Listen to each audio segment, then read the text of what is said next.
Alright, what's up guys? Greasy Spoon here. So, did an unboxing last night. Probably pissed a few people off, don't care. That's what I do. So, today, I know I'm a few months late, but I gotta talk about Wrestlemania 37. First Wrestlemania in a year with a crowd due to COVID-19. Now, I was excited for that because the crowd is the essential part of the WWE WrestleMania experience. You want that reaction. That's what it's much like a musician in the punk rock industry. You want a reaction from people. You want your audience to cheer or boo or whatever. You want to know whether you're doing good or bad. But wrestlers thrive. Their field of work relies on that completely almost. So last year, no crowd. No bueno. Okay? Hearing and seeing the crowd at WrestleMania this year almost brought a tear to my eye. As a fan, it hit me. And to hear Vince McMahon's introduction was awesome too. Now, that being said, I got a lot to say. So, let's jump into it. We got 2 nights of action here for WrestleMania 37. One on Saturday night, one on Sunday. I'll try to get through this as fast as I can. I don't want to make this just another episode of the Geek Den, even though it's pretty much what it is. But it's supposed to be shorts. But I promised the boys I wouldn't go more than a half an hour. And I'm already at 2 minutes. So, anyway, let's talk about this. First match of the night, we got Bobby Lashley versus Drew McIntyre for the World Wrestling Entertainment Heavyweight Championship of the World. Now, I'll be honest, I haven't been watching Monday Night Raw or SmackDown as much as I should be probably. But, to be frank, I don't have the time. So, I just stick to the pay-per-views and I read the results online as I can. But for the most part, the highlights are enough. So, anyway, Lashley and McIntyre, what I noticed here with Bobby Lashley lately is that ever since MVP has taken him under his wing, I enjoy him now. I used to hate the guy just because he had the speed of a tectonic plate, but he's actually learned some maneuverability. He's got more moves in his arsenal, I suppose you could say. Drew McIntyre, he's just a fucking beast. Kenny, I know you'll appreciate that. Drew McIntyre is a fucking monster. He can do anything you want him to. I mean, damn, he's a badass. And so, it's exactly what you expect. 2 monsters colliding. Just beating the living piss out of each other. And then, Drew hits Future Shock 3 times. Goes for a Claymore. Gets thrown in the Hurt Lock. Almost gets out of it. But doesn't get out. Bobby Lashley retains. I give it a 6 out of 10. For me, it's hard to judge WWE because it's a lot of repetition these days, but it was a great match overall. Given the size of the competitors, if you hear some grunting, that's just my dog, Miss Blue, being a sweetheart. But yeah, so Lashley, McIntyre. Actually, you know what? I'll bump that up to a 7.5. There you go, boys. All right, next match was Tag Team Turmoil. Now I'm gonna have to cheat a little bit here, because I can't remember all the teams in the match, but I'll just go through as they came in and all that. Okay, first 2 teams are Lana and Naomi, Billie Kay and Carmella. Tag Team Turmoil works like a gauntlet match for tag teams, basically. And so, one team at a time,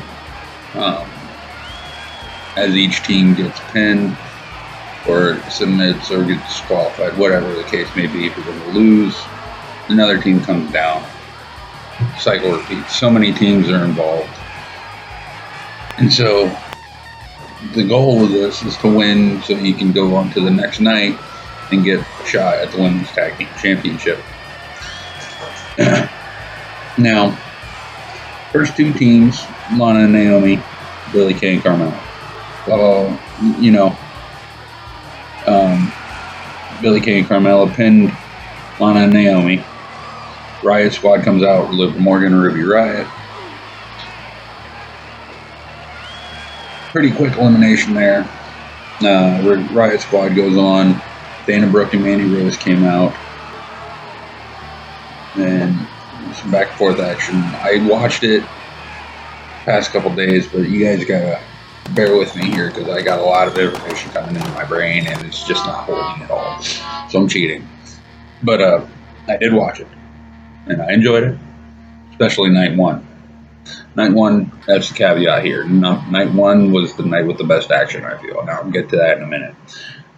So, yeah, Dana Brooke and Mandy Rose, they get eliminated by the Riot Squad. Now, out comes Natalya and Tamina. Now, here's where it gets interesting, because Natalya and Tamina are the daughters of WWE legends. Natalya being Jim the Anvil Neidhart's daughter, Tamina being Jimmy Superfly Snuka's daughter. Now, they don't have a team name, which is interesting, but it works, because they're now the champions ever since a couple weeks ago, I want to say. But anyway, they ended up winning because Tamina hits the Superfly Splash in tribute to her father. Okay, next match was Cesaro. The Tag Team Turmoil match, I give it a good 7. Just because there's a lot of action, fast-paced, I like that kind of stuff. Next, we got Cesaro and Seth Rollins. I can't stand Seth Rollins. And I've been a Cesaro fan ever since he was in CZW, so I'm a little biased here. But this match was actually really, really good. But towards the end here, we got Cesaro getting Seth Rollins up in the torture rack and just spinning in circles like an airplane spin, but upside down. And then he takes his hands off of him, puts him on his waist, and then just continues spinning while Seth Rollins somehow stays on his neck. I don't get it. And he flies off of him, grabs him by his leg, swings him around, hits him with his finisher. 1, 2, 3. Cesaro wins his first and only so far to date singles match at WrestleMania. Awesome. That is, that's what he fucking needs, because he is too good to only be getting this shot now. I mean, yes, his mic work might have needed some shit done to it, but he's too fucking good. He's good. Give him the shot. Alright. Next match. New Day, Kofi Kingston and Xavier Woods defend their Raw Tag Team Championship against AJ Styles and Omas. This match just confused me, because AJ and Omas are supposed to be the heels leading into this. WWE does this all the fucking time. It ended up being a transition match because the crowd was cheering for AJ and Omas. That's all there is to it. The New Day is done, I feel. The way the crowd reacted, and you knew it was going to happen. They beat the living shit out of him. Once the big guy comes in, Omas is 7'3", 400 pounds. He's huge. And they played it exactly the way they should have. The big guy comes in, clears house. They win. He chokeslammed them or powerbombed them, I can't remember exactly what, and stepped on him and pinned him. That's it. He could have been there in the beginning, and they would have won in 4 seconds. Kind of predictable. No, cat, get out of here.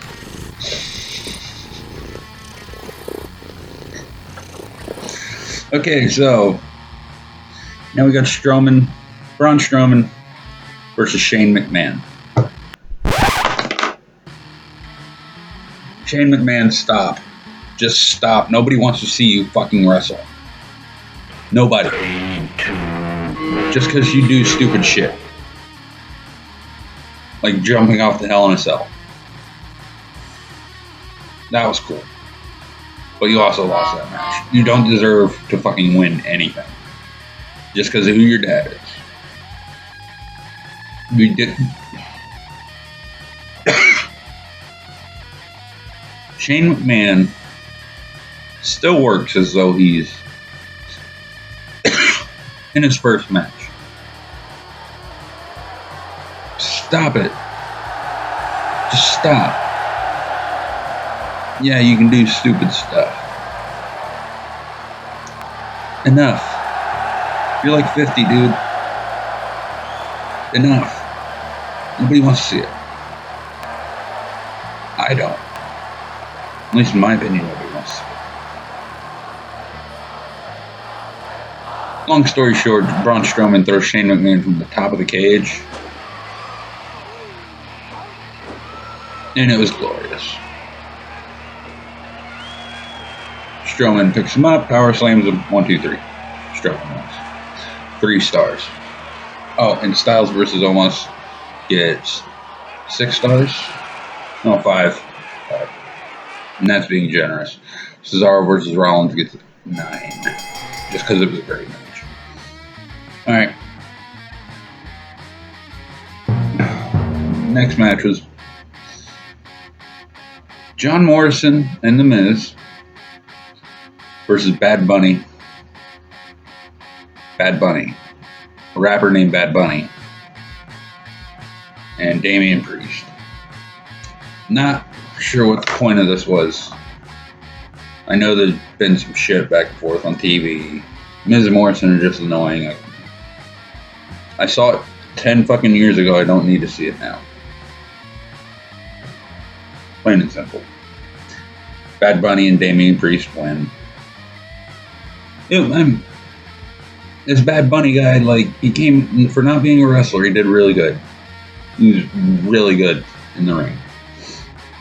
And so, that being said, 4 stars. Okay, main event of night 1. Bianca Belair, who won the Women's Royal Rumble match this year, versus Sasha Banks for the SmackDown Women's Championship. This was historical. Because, number 1, it was the first time 2 women main evented a WrestleMania match, or WrestleMania event. Although it's 2 nights under the same name, it was still a main event. That's a big deal. And it was also the first time that 2 black women main evented a WWE pay-per-view. Especially WrestleMania. So that's a big thing. And this is Bianca Belair's WrestleMania debut. And she wins. Great, fantastic match. The women really got a chance to shine here. Like, the women's division has stepped up in the past, like, 6-7 years. And it's really starting to show. And it's awesome. And I love it. And, you know, kudos to both these women. They did a great job. Bianca Belair pins Sasha Banks, wins the Women's Championship. Congratulations. Well deserved. She's an amazing athlete. A lot of power, a lot of speed, a lot of athleticism. Okay. Moving on to night 2. This first match was not what it was supposed to be. To me. The Fiend, Bray Wyatt versus Randy Orton. Now, first of all, I want to say I'm glad they got rid of that whatever the fucking burnt, melted getup they had the Fiend in the last time we saw him. Before WrestleMania. In the weeks leading up. Now, there was a lot of back and forth. But to me, they killed the Fiend whenever Goldberg beat him. So it's just Randy Orton versus Bray Wyatt again that we got years ago. And it's disappointing because both of them are fantastic athletes, and Bray Wyatt is amazing. And The Fiend was amazing. So Randy Orton wins. Alexa Bliss turns on The Fiend somehow. I don't understand exactly. I haven't really watched too much because of my work schedule, but trying to catch up. I give that match a 6.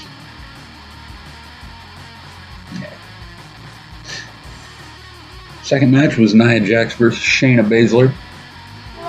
No, Nia Jax and Shayna Baszler versus Natalya Neidhart and Tamina Snuka for the WWE Women's Tag Team Championship. Very, very competitive, very hard-hitting. Exactly what you would expect from these two teams. Very stiff. A lot of submission work. A lot of power moves. And just solid work. Like overall. And I'm pretty proud of these women. They did a great job. And give that match, and give that a 7. Yeah. Next match, Kevin Owens versus Sami Zayn. Now, any match between these two is going to be fucking amazing, no matter what the storyline is going into it. That being said, Sami Zayn as a heel works because it's annoying as all bloody hell. It works. Now, for some reason, Logan Paul's there. I don't know.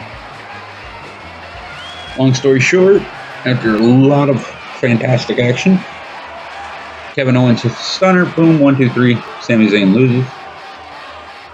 In comes Logan Paul. Congratulates Kevin Owens, Sami Zayn flips out, Logan Paul shoves him. Sami Zayn leaves. Logan Paul goes to give Kevin Owens a handshake, Kevin Owens gives him the stunner, and I laugh. End the story. Again, just for the action, I'd say I give that match a good 8. 8 out of 10.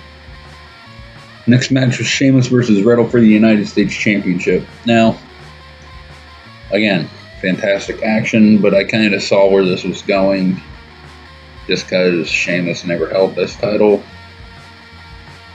And so, well, naturally, no, he did. He has held the Intercontinental Championship. Yep, my bad. Now, Sheamus goes over. I give that a solid. Let's give it a 6. Next match is Apollo Crews versus Big E for the Intercontinental title. Apollo Crews has turned heel.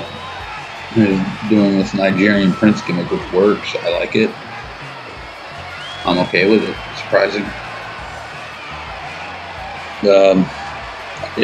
Again, both guys power competitors, but Apollo Crews is very athletic, and I think that's where he had the advantage here because he went over Big E and won the Intercontinental title, and that was a great match. So I'll give that a 9.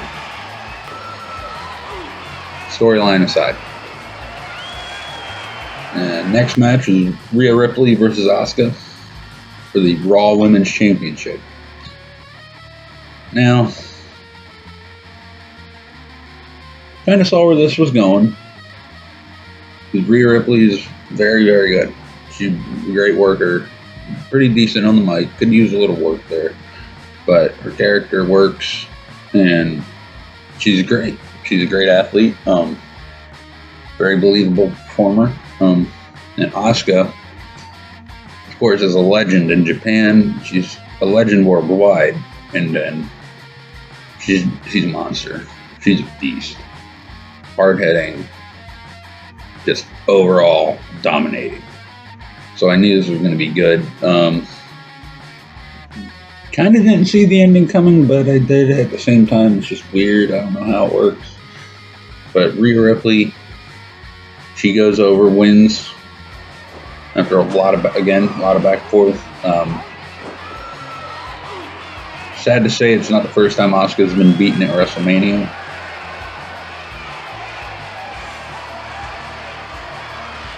But I digress. I give that match a 7. Okay. Main event. Raw or WrestleMania. I got some gripes with this. Because nothing that should have happened. Instead, they went the predictable route, which is bullshit. Vince McMahon, retire, please. Give it to Hunter. He knows what the fuck he's doing. He's not seen enough. Okay. Roman Reigns versus Edge versus Daniel Bryan for the Universal Championship. Why does the Royal Rumble winner always get stuck in a fucking triple threat? I'm fucking sick of it. As a fan, I'm fucking sick of it. For years, since 1993, when Yokozuna won it, it's been winner of the Royal Rumble versus WWE champion in the main event of WrestleMania, except for 1995 when Bam Bam Bigelow fought Lawrence Taylor and lost. Okay? Now, Edge wins the Royal Rumble this year after being out of action for I don't know how fucking long. Third man in history to win the Royal Rumble from the number 1 position. Third. And remember, he was out of action for since Backlash last year. So, I'd say he earned it, especially after coming out of retirement after 9 years last year. And we never saw that coming. And then Daniel Bryan played his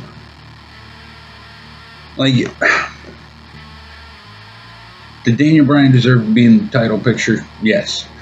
Did he deserve to be in it at WrestleMania this year? No. He was eliminated from the Royal Rumble.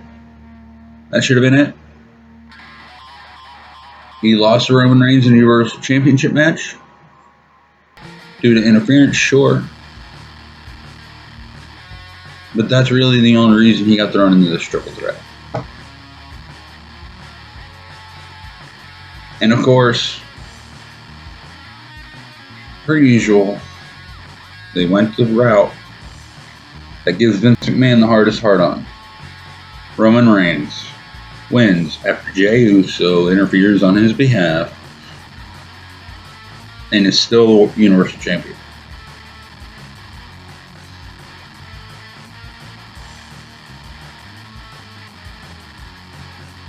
Four stars. You let me down, WWE. Night 1.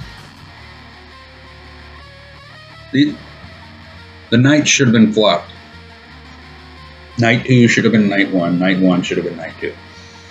End of story. I will fight anybody. This is my opinion. This is my review on WrestleMania 37. Yes, it's late. But I'm only going to do the big 4. I might do Money in the Bank. I'm not sure. But this is my WrestleMania 37 review. This is Greasy Spoon. This is my Grease Shack. I hope you enjoyed. Tune in to the Mage Room Surly Shed, and I know G.I. Joe's got some stuff cooked up as well. And also tune in to the Geek Den, where we got some fantastic guests lined up. We got some people coming in this Monday to talk to us, and that episode will be up on Tuesday. So, until next time, this is a Greasy Spoon, and remember, stay greasy.